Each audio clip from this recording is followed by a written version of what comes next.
Hello बच्चों, आज हम पढ़ेंगे कोण के बारे में। ठीक है बच्चों, आज हम पढ़ेंगे कोण के बारे में। देखिए, कोण को अंग्रेजी में एंगल कहते हैं। ठीक है बच्चों, कोण को अंग्रेजी में क्या कहते हैं? एंगल। ठीक है, तो प्रश्न है कोण किसे कहते हैं। ठीक है बच्चों, मान लो किसी ने आपसे पूछा बताइए कोण किसे कहते हैं, तो क्या बताओगे? देखो उत्तर है ऐसी दो किरणें जो एक प्रारंभिक बिंदु समझ रहे हो, जहाँ से कोई चीज़ शुरू होती है, ठीक है बच्चों, से निकल कर आगे बढ़ती है, तो उन दोनों की दिशाओं के बीच वाले भाग को कोण अंग्रेजी में एंगल कहते हैं। ठीक है बच्चों, हमने क्या बताया? देखो, हमने क्या बताया कि ऐसी दो किरणें जो एक प्रारंभिक बिंदु से निकलकर आगे बढ़ती है, तो उन दोनों की दिशाओं के बीच वाले भाग को कोण या एंगल कहते हैं। ठीक है, तो चलिए इस चित्र को देखते हैं और समझते हैं। तो देखिए, हमारा शुरुआती बिंदु क्या है? ए है। शुरुआती बिंदु मतलब प्रारंभिक बिंदु। ठीक है, जहाँ से ये प्रारंभ होता है। ठीक है, तो देखो प्रारंभिक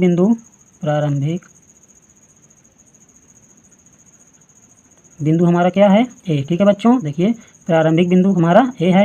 यहाँ से देखिए एक किरण निकल रही, इधर को देखो, एक किरण ये इधर जा रही है और दूसरी किरण इधर जा रही है, और इसके बीच के भाग को ही कोण कहते हैं। देखिए ये कोण, इसके बीच के भाग को कोण कहते हैं। तो देखिए किरण, इसमें किरण कितने हैं? दो हैं। देखो किरण ए बी हो गई, ये वाली देखो, यहाँ से किरण ए बी और इधर किरण ए सी। ठीक है बच्चों, किरण ए सी। तो देखो हमने क्या बताया, ऐसी दो किरणें, तो देखो दो किरण है, किरण ए बी, किरण ए सी, जो एक प्रारंभिक बिंदु कहाँ है? ये है ए, से निकल कर आगे बढ़ती हैं। तो देखो यहाँ से निकल कर आगे बढ़ती हैं, देखो पहली रेखा वो किरण इधर जा रही है, दूसरा इधर जा रही है।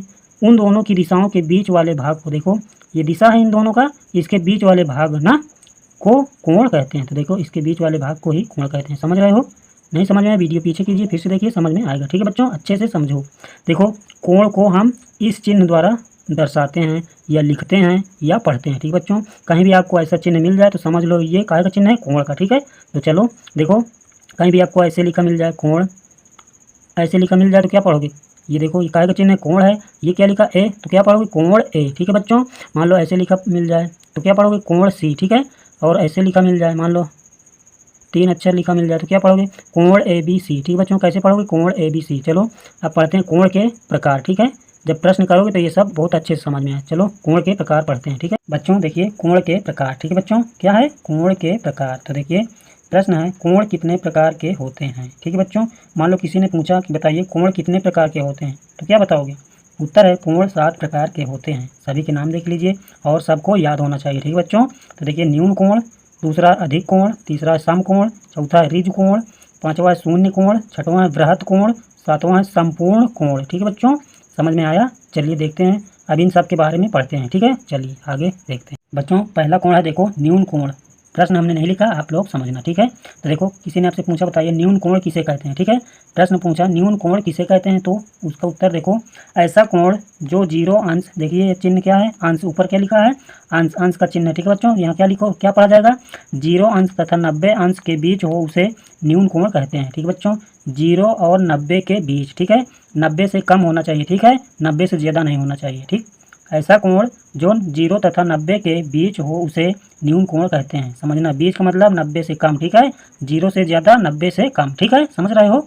चलिए उसे क्या कहते हैं? न्यून कोण। देखो यहाँ ये चित्र बना है, 70 अंश क्या है? न्यून कोण। देखो 90 से कम है, 70 क्या है? 90 से कम है, तो ये क्या कौन सा कोण है? न्यून कोण। ठीक है बच्चों, चलिए दूसरा देखते हैं।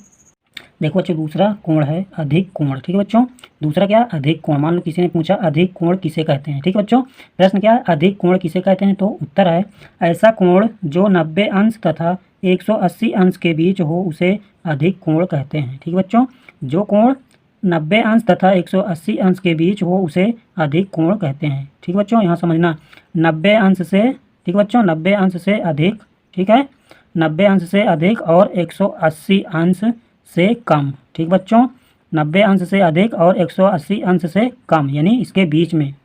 ठीक है, इससे ना इससे ज़्यादा ना इससे कम।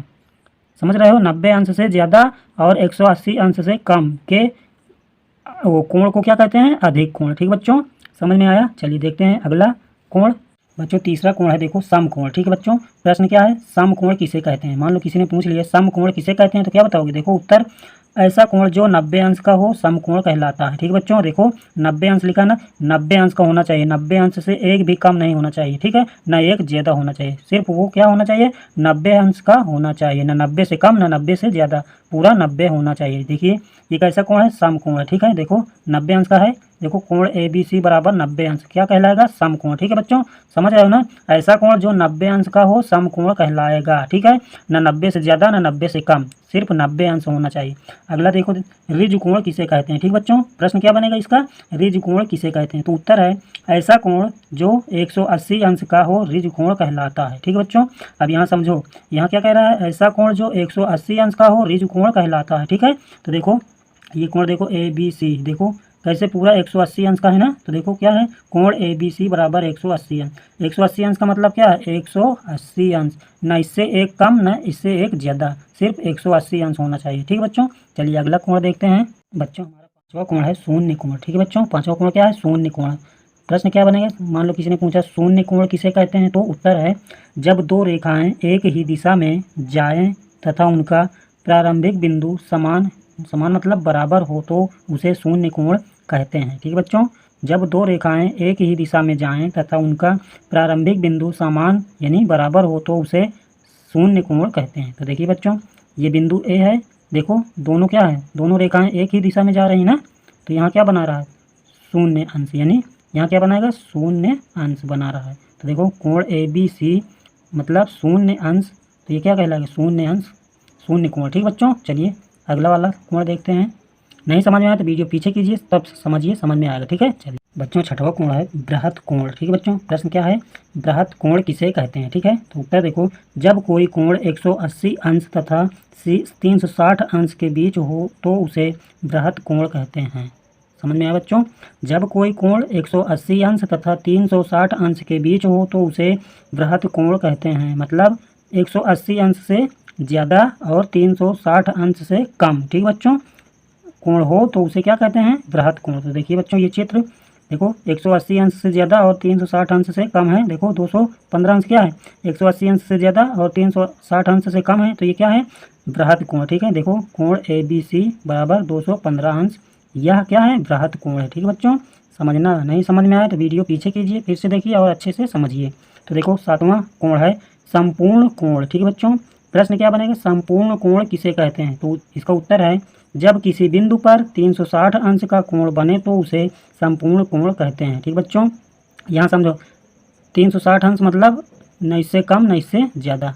ठीक बच्चों, तो देखो ये बिंदु है, ठीक बच्चों, यहाँ देखो ये बिंदु है, इसके ऊपर क्या है, पूरा कोण बन जाए ना, क्या लिखे हो, जब किसी बिंदु पर 360 अंश का कोण बने तो उसे संपूर्ण कोण कहते हैं ना, यानी इस बिंदु के चारों तरफ इससे पूरा कोण बन जाए तो उसे क्या कहते हैं, संपूर्ण कोण, मतलब बिंदु के बीचों बीच पूरा एक तरफ घूम जाए ना, देखो बिंदु बीच में है और ये कोण क्या है, पूरा घूम गया, तो कितने अंश का बनता है, 360 अंश का। ठीक है बच्चों, चलिए यहाँ देखो कोण AOB, देखो ये क्या है, O है, इसके यही बिंदु पर तो बना है कोण ना, तो देखो कोण AOB बराबर 360 अंश मतलब संपूर्ण कोण है। ठीक है, ऐसा कोण जो किसी बिंदु पर पूरा 360 अंश का कोण बन जाए वह संपूर्ण कोण कहलाता है। ठीक बच्चों, वीडियो समझ में आए तो लाइक शेयर करें। ठीक है, नहीं समझ में आए तो पीछे करके फिर से देखिए, अच्छे से समझ में आएगा। चलिए मिलते हैं अगली क्लास में। ठीक है।